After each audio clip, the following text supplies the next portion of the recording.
क्या आप भी बिजनेस स्टार्ट कर रहे हैं और जीएसटी रजिस्ट्रेशन से बहुत कंफ्यूज हैं, या जीएसटी रजिस्ट्रेशन लेने से आपको लगता है बहुत ही कॉम्प्लिकेशन है? और इस वीडियो को आप लास्ट तक देखिए। 10 से 15 मिनट में मैं आपको सिखाऊंगा कि जीएसटी रजिस्ट्रेशन अप्लाई कैसे करेंगे ऑनलाइन पोर्टल पर, और क्या क्या डॉक्यूमेंट चाहिए होंगे अगर आप फ्रीलांसर हो, सर्विस प्रोवाइडर हो, ट्रेडर हो, या आप नया बिजनेस स्टार्ट करना चाहते हो। तो इस वीडियो को एंड तक जरूर देखना। आपको इस वीडियो में एक एक प्रोसेस बताऊंगा किस तरीके से आपको जीएसटी रजिस्ट्रेशन अप्लाई करना है, क्या क्या डॉक्यूमेंट्स लगेंगे, कहाँ कहाँ पर आपको क्या क्या डिटेल्स फिल करनी है। तो चलिए वीडियो में चलते हैं और जीएसटी रजिस्ट्रेशन अप्लाई करते हैं। अब देखिए सीधे हम आ गए हैं जीएसटी के पोर्टल पर, जो gst.gov.in पर हम आ चुके हैं। अब आपको रजिस्ट्रेशन लेना है तो आपको यहाँ पर जो ऑप्शन दिख रहा है रजिस्टर, इस पर क्लिक करना है। इस पर क्लिक करोगे, देखिए अब ये फॉर्म ओपन हो जाएगा। अब यहाँ पर आपको ध्यान देना है कि यहाँ पर सिलेक्ट करना है जैसे न्यू रजिस्ट्रेशन, और ये टीआरएन नंबर यहाँ पर आपको जब सिलेक्ट करना है, जब आप ये फॉर्म फिल कर लोगे तो आप यहाँ पर जाओगे IMA। तो यहाँ पर देखिए इसमें 9 ऑप्शन दिए हुए हैं, इसको वन बाय वन डिस्कस करेंगे, सही से आपको चुनना है। तो सबसे पहले यहाँ पर ऑप्शन आ रहा है टैक्स पेयर। देखिए इन जनरल में बात करूँ तो आपको एज अ टैक्स पेयर ही सिलेक्ट करना है। आप इंडिया में बिजनेस कर रहे हो, या छोटी मोटी फर्म खोले हो, या कंपनीज है, या पार्टनरशिप फर्म है, या छोटा मोटा आप बिजनेस भी कर रहे हो, रिटेलर या होलसेलर का, आपको एज अ टैक्स पेयर ही सिलेक्ट करना है। सेकेंड है यहाँ टैक्स डिडक्टर। ये उन लोगों के लिए है जो गवर्नमेंट कंपनीज हैं या गवर्नमेंट ने नोटिफाइड किया है, जो कि 2.5 लाख से बड़े कॉन्ट्रैक्ट देते हैं, तो उनको 2% TDS डिडक्ट करना होता है और GST काटते हैं। उसमें जैसे PWD डिपार्टमेंट होते हैं, उनके लिए होती है, जो गवर्नमेंट की बॉडीज होती है। और थर्ड है टैक्स कलेक्टर, जो ई-कॉमर्स प्लेटफॉर्म होते हैं जैसे मीशो हो गया, फ्लिपकार्ट हो गया, वो सेकंड पार्टी को एज अ सेलर लेते हैं और वो वहाँ पर बेचते हैं। जो सेलर होता है डायरेक्टली मीशो पे आता है, वो बेचता है। तो जो यहाँ पर मीशो हो गया और फ्लिपकार्ट हो गया, उनको यहाँ पर लेना होता है क्योंकि वो 1% TCS काटते हैं। सेकंड है GST पिटिशनर। ये उन लोगों के लिए जो अकाउंटेंट होते हैं या CS होते हैं या टैक्स कंसल्टेंसी जो क्लाइंट को प्रोवाइड कराते हैं। तो जो क्लाइंट की तरफ से TDS उनके बिहाफ पर GST उनके बिहाफ पर करना चाहते हैं, तो उनको यहाँ पर GST रजिस्ट्रेशन लेना होता है। ये जो क्लाइंट होता है उनके बिहाफ पर GST रजिस्ट्रेशन लेते हैं। देन यहाँ पे पांचवा ऑप्शन आ रहा है नॉन रेजिडेंट टैक्सेबल पर्सन। यहाँ पे ऐसा होता है जो फॉरेन एंटिटीज होती हैं या इंडिविजुअल होती हैं, जो कि इंडिया में परमानेंट स्टेब्लिश नहीं होती है, जो PE होती है वो नहीं होती है, तो वो वहाँ पे लेते हैं एक टेम्परेरी GST रजिस्ट्रेशन। जो कुछ दिनों के लिए यहाँ इंडिया में आते हैं तो वो GST रजिस्ट्रेशन ले सकते हैं और वहाँ पर अपना GST कंप्लायंस करेंगे। सेकंड है यूनाइटेड नेशन बॉडी, जैसे कुछ जैसे कोई इंटरनेशनल एजेंसीज होती हैं, उनके लिए दिया होता है, जो कि वो पे करते हैं, जैसे वर्ल्ड हेल्थ ऑर्गेनाइजेशन होती है, हेल्थ ऑर्गेनाइजेशन। जो 6 ऑप्शन है यूनाइटेड नेशन बॉडी, जो इंटरनेशनल UN एजेंसीज जो इंडिया में लोकल परचेज भरते हैं और उसका GST रिफंड क्लेम करते हैं। जैसे वर्ल्ड हेल्थ ऑर्गेनाइजेशन होते हैं, वो दिल्ली में आते हैं, कुछ भी एक्सपेंस करते हैं उस पर GST पे करते हैं, कुछ भी करते हैं तो वो रिफंड क्लेम करते हैं उस पर। और 7th ऑप्शन है कंसल्टेंसी और असेंबली, जैसे कि फॉरेन असेंबली हो गया और हाई कमिश्नर हो गया, जो इंडिया में अपने परचेज पर GST भरते हैं, तो वो भी रिफंड क्लेम कर सकते हैं। और अदर नोटिफाइड, जो गवर्नमेंट ने नोटिफाइड किया किसी कंपनी को या किसी पर्सन को एग्जेम्पशन देने के लिए, टैक्स एग्जेम्पशन देने के लिए, तो उसको GST रजिस्ट्रेशन देना होता है इस ऑप्शन में। 9th ऑप्शन होता है, 9th ऑप्शन है जो non resident online service provide और non resident online gaming provide कराते हैं। फॉर एग्जांपल नेटफ्लिक्स या जूम हो गया, ऑनलाइन स्ट्रीमिंग या क्लाउड सर्विस देते हैं, तो वो फॉरेन की एंटिटीज़ होती हैं, लेकिन फॉरेन से ऑनलाइन वो डेटा देते हैं, तो वहाँ पर GST उनको लेना पड़ता है। तो यहाँ पर वो ऑप्शन दिया हुआ है।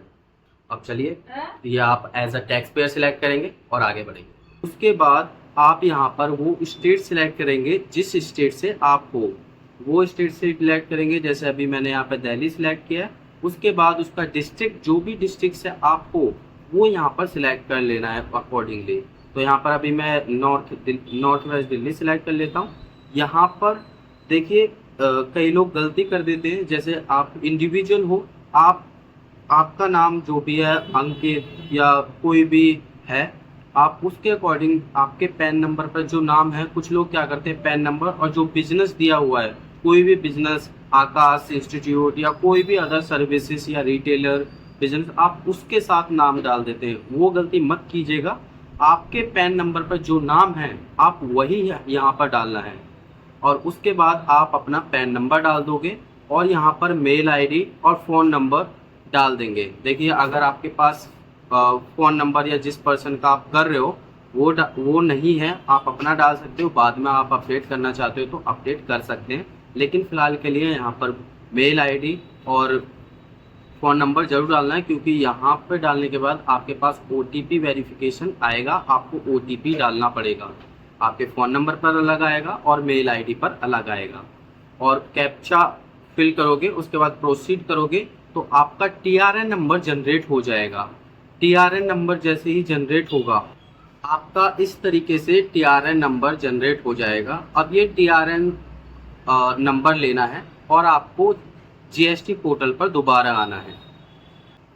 अब GST पोर्टल पर दोबारा आने के बाद आपको रजिस्टर पर दोबारा क्लिक करना है और यहाँ पर जो दूसरा ऑप्शन आ रहा है temporary reference number, TRN number, आपको यहाँ पर क्लिक करना है और जो आपका TRN नंबर जनरेट हुआ था वो TRN नंबर डालकर और मेल आईडी डालकर, मेल आईडी डालोगे तो आपके पास मेल आईडी पर भी आएगा और जो आपने नंबर दिया था उस नंबर पर OTP आएगा। आप OTP डालकर आगे बढ़ जाएंगे। TRN नंबर डालकर लॉगिन कर ये पेज आ जाएगा, जिससे यहाँ पर जो एक्शन का बटन है आपको यहाँ पर क्लिक कर देना है। अब यहाँ पर आपके 3-4 टैब ओपन हो जाएंगे। ये टैब आपको सारे फिल करने हैं। अब वन बाय वन मैं एक्सप्लेन कर देता हूँ आपको क्या क्या डिटेल्स फिल करनी है। जैसे देखिए, यहाँ पर लीगल नेम जो हमने वहाँ पर डाला था फर्स्ट जब फॉर्म क्रिएट किया था, वो लीगल नेम यहाँ पर ऑटो फीच कर लेगा और पैन नंबर भी वो ऑटो फीच कर लेगा। उसके बाद देखिए ट्रेड नेम। अब ट्रेड नेम में आपको वो डालना है जो आप जिस नाम से ट्रेड करना चाहते हैं। जो भी ABC कोई भी कंपनी का नाम या कोई भी उस ट्रेड का नाम दिया है आपने, वो यहाँ पर डाल देना है। अगर देखिए, अगर आप प्रोपराइटर हो, अभी जनरल आप रिटेल बिजनेस कर रहे हो या कोई भी शॉपिंग वॉपिंग या कोई भी ऐसा बिजनेस कर रहे हो जो आप प्रोपराइटर हो, तो आपको प्रोपराइटर सेलेक्ट करना है। जैसे मैंने बताया था, मेरे केस में प्रोपराइटर था। आपके केस में अगर पार्टनरशिप या कोई भी अदर पर्सन या कंपनी या लोकल अथॉरिटी के लिए कर रहे हो, उसके अकॉर्डिंगली आपको सिलेक्ट कर देना है।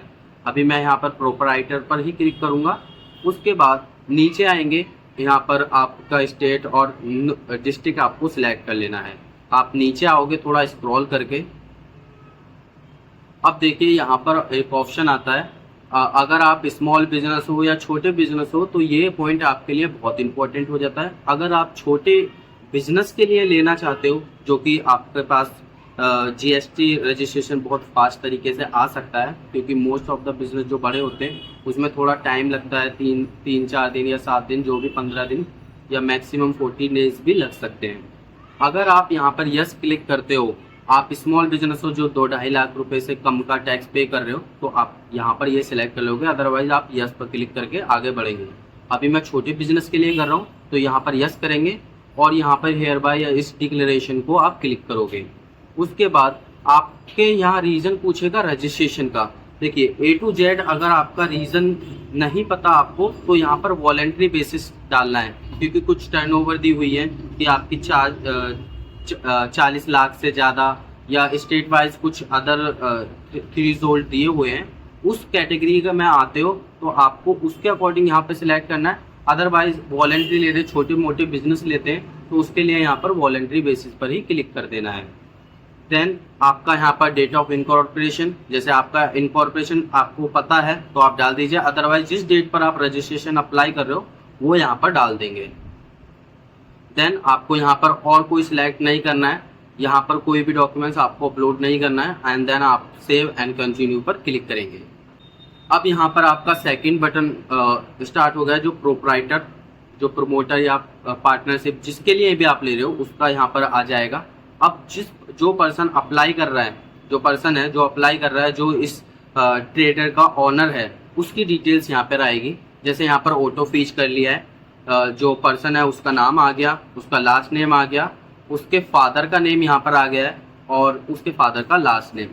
आप यहाँ पर डेट ऑफ बर्थ डाल देंगे उस पर्सन का, और आप डाल देंगे मोबाइल नंबर और मेल आईडी उस पर्सन का, और यहाँ पर जेंडर सेलेक्ट कर लेंगे। देन आप स्क्रॉल, अब यहाँ पर पूछेगा आपसे आइडेंटिफिकेशन इंफॉर्मेशन। तो आइडेंटिटी इंफॉर्मेशन, तो यहाँ पर आप जैसे प्रोप्राइटर था मेरे केस में, मैंने प्रोप्राइटर डाल दिया। उसके बाद कोई डिन नंबर नहीं है, यहाँ पर कोई भी डायरेक्टर वायरेक्टर नहीं है। अगर आपके केस में है तो आप वो डाल सकते हो। और सिटीज़न है इंडियन का, मैंने डाल दिया। उसके बाद यहाँ पर इस पर्सन का जो एड्रेस है वो यहाँ पर डाल देंगे, और यहाँ पर पैन नंबर है, पैन नंबर डाल देंगे जो भी दिया हुआ है। एंड देन यहाँ पर एड्रेस डाल देंगे 1 बाय 1। अगर आपको यहाँ पर उसका लोकेशन, एग्जैक्ट लोकेशन आपको आइडिया तो यहाँ पर डाल दीजिए। अदरवाइज यहाँ से ये सिलेक्ट करके, ये मार्क है, इसको सिलेक्ट करके आप अरेंज करके उसकी एग्जैक्ट लोकेशन पर डाल सकते हैं। एंड देन यहाँ पर ऑटो फीच ये डिटेल्स हो जाएगी। और यहाँ पर आएंगे इस पर्सन का, जिस पर्सन का यहाँ आप अप्लाई कर रहे हो उस पर्सन का यहाँ पर फोटो अपलोड करना है। जो भी फोटो है वो आपको अपलोड करना है। जो भी पर्सन है उस पर्सन का फोटो यहाँ पर अपलोड करोगे। अदरवाइज अगर आप फिल कर रहे हो, आप ही फिल कर रहे हो, तो आप वहाँ से डायरेक्टली टेक फोटो पर भी क्लिक कर सकते हो। देन यहाँ पर अदर इन्फॉर्मेशन में ऑल्सो ऑथराइज सिग्नेटरी पर आप क्लिक करेंगे। And then save and continue पर क्लिक करके आगे बढ़ेंगे। अब देखिए आप दूसरे टैब पर आ चुके हैं, जो कि यहाँ पर आपको डालनी है ऑथराइज सिग्नेटरी की डिटेल्स। अब ऑथराइज सिग्नेटरी वही पर्सन आप डाल सकते हो जो आपका पर्सन, जिस पर्सन जो प्रमोटर था या पार्टनर था, as a individual, as a proprietor, उसी की डिटेल्स यहाँ पे डालनी है। अब देखिए यहाँ पर सिलेक्ट हो चुका है। जैसे यहाँ पर as a primary authorise representative मैंने सिलेक्ट कर लिया है। अगर आपका नहीं है तो यहाँ पर आप अनटिक कर सकते हो। मेरे केस में जो प्रोप्राइटर है वही करना है, वही इंडिविजुअल पर्सन है, तो उसकी डिटेल्स। अब यहाँ पर जो मैंने प्रमोटर में डाली थी वही डिटेल्स यहाँ पर सारी ऑटोमेटिकली वही डिटेल्स यहाँ पे ले ली है। उसका नेम, उसका एड्रेस, सब कुछ यहाँ पर ले लिया है, उसका पैन नंबर वगैरह ले लिया है। उसके बाद स्क्रॉल करोगे तो यहाँ पर एड्रेस आप सिलेक्ट कर लोगे। एड्रेस कैसे सिलेक्ट करना है, अगर आपको लोकेशन उसका एग्जैक्ट पता है तो यहाँ पर जो ये मार्क दिया हुआ है लोकेशन का, आप उसको एडजस्ट कर सकते हो। उसके अकॉर्डिंगली आपके यहाँ पर जो डिटेल्स होती है वो ऑटो फीच हो जाएगी। अगर आप यहाँ पर लोकेशन पर भी सर्च करोगे तो वो वहाँ से डिटेल्स ले लेगा। बस आपको एडजस्ट करना है इसके अकॉर्डिंग। मेक श्योर आप एग्जैक्ट लोकेशन डाल दें। देन यहाँ पर वो डॉक्यूमेंट्स ऑटो फीच कर लेगा जो आपने फोटो डाला होगा। और यहाँ पर कोई भी ऑथराइज रिप्रेजेंटेटिव का सिग्नेचर की जरूरत नहीं होती है। जो प्रोप्राइटर होता है, जो सोल प्रोप्राइटर होता है, यहाँ पर भी ऑप्शन डाल दिया है, तो यहाँ पर पढ़ सकते हैं। देन आप यहाँ पर सेव एंड कंटिन्यू पर क्लिक करके आगे बढ़ेंगे। अब देखिए यहाँ पर एक टैब ओपन हो चुका है। देखिए यहाँ पर ये टैब उन लोगों के लिए है जो कंपनीज होती हैं, कंपनीज सीए अपॉइंट करती हैं एज अ ऑथराइज रिप्रेजेंटेटिव। अगर आप वो अपॉइंट कर रहे हो तो इस टैब में फिल करनी है, अदरवाइज आपको कोई डिटेल्स फिल नहीं करनी है। देन आप यहाँ पर सेव एंड कंटिन्यू पर क्लिक करके आगे बढ़ेंगे।